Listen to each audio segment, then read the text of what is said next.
Hari abantu benshi bambajije uburyo bashobora gutunga WhatsApp z'abandi bantu muri telefone zabo.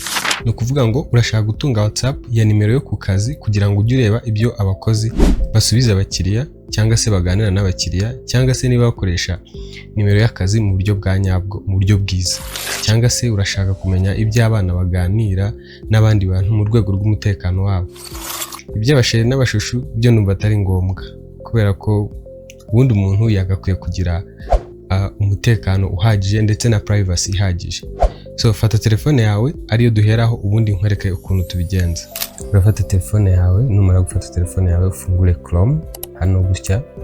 Numara kwinjira muri Chrome ujye hano muri search, usachingemo WhatsApp web, hanyuma uhita ufungura iyi ya mbere yanditseho WhatsApp web, hanyuma birahita biza bimeze gutya. Wowe urahita ukanda hano hejuru kuri tuno tudomo dutatu, ubundi uze hano handitse desktop site. Numara kwafungura harahita haza kano ga QR code. Numara kubona kano ga QR code, ubundi ufate ya telefone y'umuntu ushaka gukurikirana, ni umwana, n'abakozi bo ku kazi, telefone yo ku kazi, ubundi ufungure WhatsApp. Numara kwinjira muri WhatsApp urakanda turiya tudomo dutatu two mu nguni hejuru muri WhatsApp, ubundi ukande hano handitse link device, hanyuma ubundi uhita ukanda handitse link a device. Irahita ikuzana ahantu uza gusikana ka gakode kamwe muri ya telefone twabanje yacu, ubundi utegereze.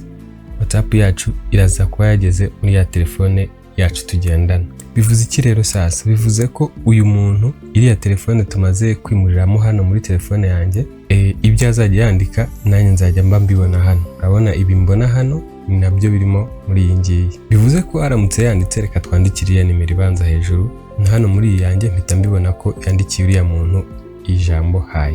Ikintu rero ugomba kwitondera niba ari umuntu udashaka ko amenya ko uri guca muri izi nzira, uba ugomba kwirinda gufungura message mbere y'uko ayifungura. Ikintu ugomba gukora ni ugutegereza kugera igihe afunguriye iyo chat. Yamara kuyifungura, waba ushaka kumenya ibyo yari bavugana n'umuntu, akaba aribwo nawe uyifungura. Ntabwo ari ngombwa ngo ufungure message nk'iyi tureba aha ngaha atarayifungura. Komeza gukurikira social media zanjye zose kugira ngo dukomeze twungurane ubumenyi mu buryo butandukanye.